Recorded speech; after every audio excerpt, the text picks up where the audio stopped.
साथियों, आज हम हिंदी व्याकरण के अंतर्गत अलंकारों का अध्ययन करेंगे। इस वीडियो में हम केवल उन्हीं अलंकारों का अध्ययन करेंगे जो कक्षा 12 के हिंदी अनिवार्य के पाठ्यक्रम में अलंकार। अलंकार का अर्थ होता है आभूषण। जिन गुणधर्मों द्वारा काव्य की शोभा बढ़ाई जाती है उन्हें अलंकार कहते हैं। काव्य में कभी अलग अलग शब्दों के प्रयोग से सौंदर्य में वृद्धि की जाती है तो कभी अर्थ में चमत्कार पैदा करके। तो इस आधार पर अलंकार के दो भेद होते हैं, एक है शब्दालंकार, दूसरा है अर्थालंकार। हमारे पाठ्यक्रम में अलंकार के मुख्यतः दो ही भेद शामिल किए गए हैं, जबकि कई विद्वान साहित्यकारों द्वारा अलंकार के 3 भेद बताए गए हैं। तीसरा भेद है उभय अलंकार। के भेद के अंतर्गत हम यहाँ पर शब्दालंकार के बारे में पढ़ेंगे। जब काव्य में शब्दों के माध्यम से काव्य सौंदर्य में वृद्धि की जाती है तब उसे शब्दालंकार कहते हैं। शब्दालंकार में शब्द विशेष के कारण सौंदर्य उत्पन्न होता है। उस शब्द विशेष का पर्यायवाची रखने से काव्य का सौंदर्य समाप्त हो जाता है। जैसे कनक कनकते सौगुनी मादकता अधिकाय। यहाँ कनक के स्थान पर उसका पर्यायवाची सोना या धतूरा रख देने पर काव्य सौंदर्य समाप्त हो जाता है। शब्दालंकार के 3 भेद का हम अध्ययन करेंगे। पहला है अनुप्रास अलंकार, दूसरा यमक अलंकार और तीसरा है श्लेष अलंकार। जब काव्य में किसी वर्ण की आवृत्ति एक से अधिक बार होती है, अर्थात कोई वर्ण एक से अधिक बार आता है, तो उसे अनुप्रास अलंकार कहते हैं। इसके उदाहरण है तरनी तनुजा तट तमाल तरुवर बहुछाए। इसमें त वर्ण की आवृत्ति ज़्यादा है। रघुपति राघव राजा राम पतित पावन सीताराम, र वर्ण की आवृत्ति है। चारु चंद्र की चंचल किरणें खेल रही हैं जल थल में, च वर्ण की आवृत्ति बार बार हो रही है। मुदित महीपति मंदिर आए, म वर्ण की आवृत्ति एक से ज़्यादा बार है। मैया मोरी मैं नहीं माखन खायो, म वर्ण की आवृत्ति है इसमें भी। सट सुध रही सतसंगति पाई, स वर्ण की आवृत्ति है। कालिंदी कूल कदम्ब की डारन, इसमें क वर्ण की आवृत्ति है। नभ पर चम चम चपला चमकी, इसमें च वर्ण की आवृत्ति है। तो इन सभी उदाहरणों में किसी एक वर्ण की एक से अधिक बार आवृत्ति है, इसलिए यहाँ पर अनुप्रास अलंकार। यमक अलंकार। जब काव्य में कोई शब्द एक से अधिक बार आए और उनके अर्थ अलग अलग हों तो वहाँ यमक अलंकार होता है। इसके उदाहरण है तीन बेर खाती थी वे तीन बेर खाती हैं। यहाँ बेर शब्द के दो अर्थ हैं, एक तो है समय से और दूसरा है झाड़ी पर आने वाला एक प्रकार का फल। कनक कनकते सोगुनी मादकता अधिकाय, या खाए बोराए नर व पाए बोराए। यहाँ पर भी कनक शब्द के दो अर्थ हैं, 2 बार उपयोग में है, दोनों जगह अलग अलग अर्थ हैं। एक जगह सोना, दूसरी जगह धतूरा। काली घटा का घमंड घटा नभ तारक मंडल वृंद खिले। यहाँ एक घटा यानी काली घटाएं जो बादल छाते हैं, और दूसरा घटा का अर्थ है कम होना, घट जाना। है कवि बेनी बेनी व्याल की चुराई लीनी। यहाँ बेनी बेनी यानी कवि का नाम है बेनी प्रसाद, और दूसरा है बेनी व्याल की चुराई लीनी। दूसरा बेनी का अर्थ है बाला की चोटी। रति रति शोभा सब रति के शरीर की। यहाँ रति का अर्थ है रति रति यानी सारी शोभा, और रति यानी कामदेव की पत्नी। नगन जड़ाती थी वे नगन जड़ाती हैं। यहाँ नगन का अर्थ है नगीने, बेशकीमती जवाहरात, और दूसरे नगन का अर्थ है वस्त्रों के बिना, नग्न। अलंकार। जब काव्य में कोई शब्द एक बार आए और उसके एक से अधिक अर्थ प्रकट हो तो उसे श्लेष अलंकार कहते हैं। यानी शब्द तो एक बार ही आएगा लेकिन उसके अर्थ एक से ज़्यादा होंगे। जैसे रही मन पानी राखिए, बिन पानी सब सून, पानी गयन उबरे मोती मानस चून। मोती के अर्थ में पानी का, मोती के संदर्भ में पानी का अर्थ है चमक। मानुष यानी मनुष्य के संदर्भ में पानी है उसकी इज्जत। चून यानी आटा के लिए पानी की, आटा के संदर्भ में पानी का अर्थ है जल, जो आटा गूंदने में काम आता है। मधुबन की छाती को देखो, सूखी इसकी कितनी कलियां। यहाँ कलियों का अर्थ है फूल खिलने से पूर्व की अवस्था या यौवन आने से पहले की अवस्था। चरण धरत चिंता करत, चितवत चारों ओर, सुबरन को खोजत फिरत, कवि व्यभिचारी चोर। यहाँ सुवर्ण शब्द के एक से अधिक अर्थ है। कवि के संदर्भ में इसका अर्थ है सुंदर वर्ण, सुवर्ण यानी सुंदर वर्ण। व्यभिचारी के संदर्भ में सुवर्ण यानी सुंदर रूप, सुंदर रंग रूप। चोर के अर्थ में सुवर्ण यानी स्वर्ण, सोना। के अन्य उदाहरण है मंगन को देख पट देत बार बार है। यहाँ पर शब्द के दो अर्थ हैं। पट के यानी वस्त्र और दरवाजा। मेरी भव बाधा हरो, राधा नागरी सोय, जा तन की झाई परे, श्याम हरित दुति होय। हरित के दो अर्थ हैं। हरित यानी हर्षित होना, प्रसन्न होना, या हरे रंग का हो जाना। चिरजीवो जोरी जुरे, क्यों न स्नेह गंभीर, को घटिया वृष भानुजा, वे हलधर के वीर। वृष भानुजा के भी दो अर्थ हैं, राधा और गाय। हलधर के भी दो अर्थ हैं, बलराम और बैल। अजो तरियो ना ही रहो, श्रुति सेवत एक संग एक रंग, नाक बांस बेसर लहो, बसी मुक्तन के संग। तरियोना यानी कर्णफूल। दूसरा अर्थ है तरा नहीं यानी मोक्ष नहीं पाया। श्रुति, श्रुति का अर्थ है वेद, और दूसरा अर्थ है कान। नाक, नाक का अर्थ है नासिका, और दूसरा अर्थ है बैकुंठ। बेसर, बेसर का एक अर्थ है नथ और दूसरा है अद्वितीय। मुक्तन, मुक्तन यानी मोती, मुक्ता, तो मुक्त की माला, मोतियों की माला, या जीवन मुक्त महात्मा। तो इस तरह इन सभी में श्लेष अलंकार। हमारे पाठ्यक्रम में सम्मिलित अर्थालंकार के बारे में पढ़ेंगे। अर्थालंकार यानी अर्थ में चमत्कार उत्पन्न करने वाले अलंकार अर्थालंकार कहलाते हैं। इस अलंकार में अर्थ के माध्यम से काव्य के सौंदर्य में वृद्धि की जाती है। इसके प्रमुख 5 जो भेद हैं उनका अध्ययन करेंगे। उपमा अलंकार, रूपक अलंकार, उत्प्रेक्षा अलंकार, उदाहरण अलंकार, विरोधाभास अलंकार। अलंकार, जब काव्य में किसी वस्तु या व्यक्ति की तुलना किसी अत्यंत प्रसिद्ध वस्तु या व्यक्ति से की जाती है तो उसने उपमा अलंकार कहते हैं। जैसे पीपर पात सरिस मन डोला, यहाँ मन के डोलने की तुलना पीपल के पत्ते से की गई है। यह उपमा अलंकार है। उपमा अलंकार के 4 अंग होते हैं।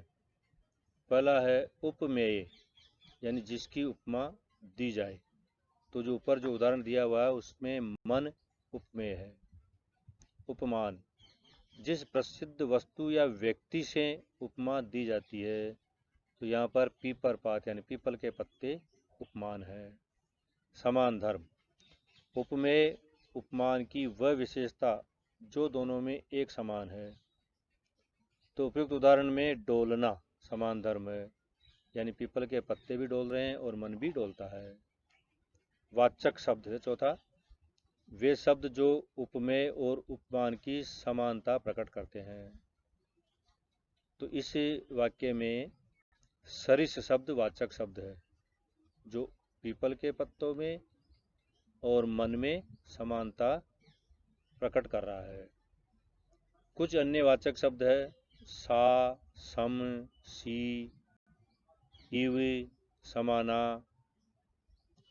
इनका भी उपमा अलंकार में प्रयोग होता है। अलंकार के प्रमुख उदाहरण, मुख मयंक सम मंजू मनोहर, यहाँ पर उपमेय है मुख, उपमान है मयंक, साधारण धर्म मंजू मनोहर और वाचक शब्द है सम। दूसरा उदाहरण, हाय फूल सी कोमल बच्ची हुई राख की ढेरी थी, उपमेय यहाँ पर बच्ची है, उपमान फूल है, साधारण धर्म कोमल है, वाचक शब्द सी। तीसरा उदाहरण है, निर्मल तेरा नीर अमृत सम उत्तम है, उपमेय यहाँ पर नीर है, उपमान अमृत है, साधारण धर्म उत्तम है और वाचक शब्द सम है। अब तो बहता समय शिला सा जम जाएगा, उपमेय समय है, उपमान शिला है, साधारण धर्म जमना यानी ठहर जाना, वाचक शब्द है सा। उषा सुनहले तीर बरसती जय लक्ष्मी सी उदित हुई, उपमेय उषा है, उपमान जय लक्ष्मी, साधारण धर्म उदित होना, वाचक शब्द है सी। बंदऊ कोमल कमल से जग जननी के पांव, उपमेय जग जननी के पांव, उपमान कमल, साधारण धर्म कोमल होना, वाचक शब्द है से। रूपक अलंकार, जब रूप गुण की अत्यधिक समानता के कारण उपमेय पर उपमान का भेद रहित आरोप होता है, तो उसे रूपक अलंकार कहते हैं। रूपक अलंकार में उपमेय और उपमान में भिन्नता नहीं रह जाती। जैसे चरण कमल बंदो हरि राही, यहाँ हरि के चरणों जो उपमेय है में कमल जो उपमान है का आरोप है, अतः रूपक अलंकार है। मुनि पद कमल बंदिदों भ्राता, मुनि के चरणों जिसको उपमेय है पर कमल उपमान का आरोप है। भज मन चरण कंवल अविनाशी, ईश्वर के चरणों जो उपमेय है पर कंवल यानी कमल उपमान का आरोप है। बंद नहीं अब भी चलते हैं नियति नटी के क्रियाकलाप, प्रकृति के कार्य व्यवहार यानी क्रियाकलाप उपमेय है पर नियति नटी उपमान है का आरोप है। सिंधु विहंग तरंग पंख को फड़का कर प्रतिक्षण में, सिंधु उपमेय पर विहंग उपमान का आरोप है तथा तरंग उपमेय पर पंख उपमान का आरोप है। अंबर पनघट में डूबो तारा घट उषा नागरी, अंबर उपमेय पर पनघट का उपमान पनघट उपमान का आरोप है तथा तारा उपमेय पर घट उपमान का आरोप है। उत्प्रेक्षा अलंकार, जब उपमेय में गुणधर्म की समानता के कारण उपमान की संभावना कर ली जाए तो उसे उत्प्रेक्षा अलंकार कहते हैं। उत्प्रेक्षा अलंकार की पहचान है कि उस वाक्य में मन हूँ, मानो, जानो, जन हूँ, ज्यों, जनू आदि वाचक शब्दों का प्रयोग होता है। जैसे कहती हुई यूं उत्तरा के नेत्र जल से भर गए, हिम कणों से पूर्ण मानो हो गए पंकज नए। यहाँ उत्तरा के नैनों का जल यानी आंसू भरे नयनों उपमेय में हिम कणों से परिपूर्ण उपमान की संभावना प्रकट की गई है। धाये धाम काम सब त्यागी, मनहु रंक निधि लूटन लागी। यहाँ राम के रूप सौंदर्य जो उपमेय है में निधि उपमान की संभावना व्यक्त की गई है। दादुर धुनि चहु दिशा सुहाई, वेद पढ़हि जनु बटु समुदायी। यहाँ मेंढकों की आवाज उपमेय में ब्रह्मचारी समुदाय द्वारा वेद पढ़ने की संभावना प्रकट की गई है। देखी रूप लोचन ललचाने, हर से जनु निजी निधि पहचाने। यहाँ राम के रूप सौंदर्य उपमेय में निधियां उपमान की संभावना प्रकट की। उत्प्रेक्षा अलंकार के अन्य उदाहरण है सोहत ओढ़े पीत पट श्याम सलोने गात, मनहु नीलमणि शैल पर आतप परियो प्रभात। श्री कृष्ण के श्याम शरीर जो उपमेय है में नीलमणियों के पर्वत की जो उपमान है तथा पीले वस्त्रों जो उपमेय है पर प्रभात की धूप जो उपमान है की संभावना प्रकट की गई है। पाहुन जो आए हो गांव में शहर के, मेघ आए बड़े बंठन के गांव के। यहाँ मेघ को जो उपमेय है में पाहुन यानी पावने अतिथि उपमान की संभावना की गई है। चमचमात चंचल नयन बीच घूंघट पर झीन, मानव सुर सरिता विमल जल उछरत जुगमीन। यहाँ घूंघट के झीने परों से ढके दोनों नयनों में गंगा जी की उछलती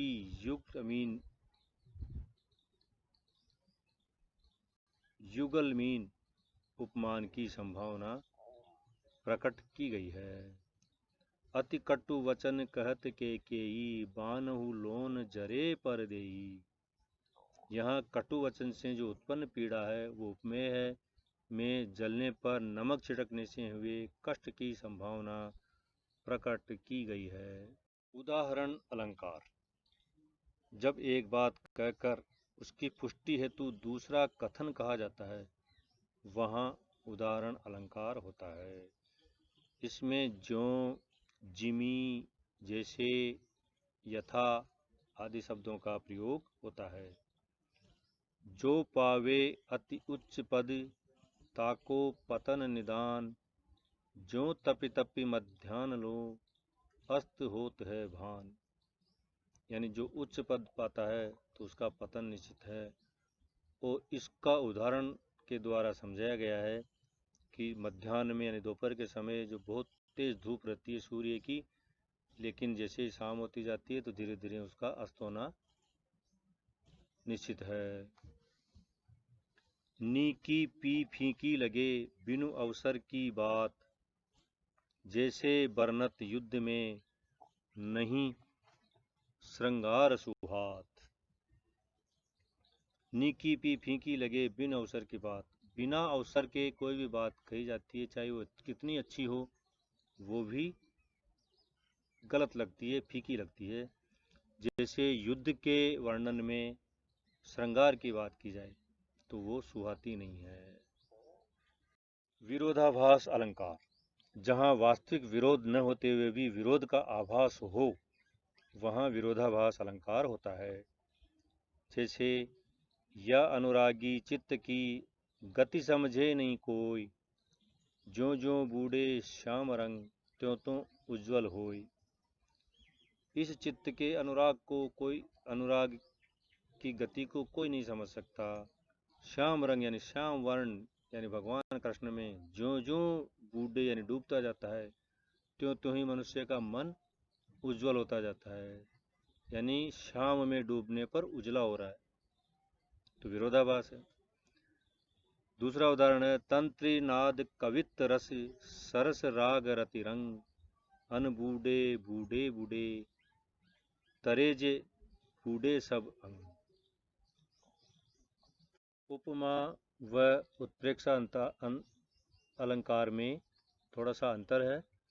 उपमा अलंकार में उपमेय की उपमान से समानता दर्शाई जाती है, जबकि उत्प्रेक्षा अलंकार में उपमेय में उपमान की संभावना दर्शाई जाती है। जैसे उपमा का उदाहरण है मुख मयंक सम मंजू मनोहर। उत्प्रेक्षा का है सोहत ओढ़े पीत पट श्याम सलोने गात मनहु नीलमणि शैल पर आतप पर्यो प्रभात।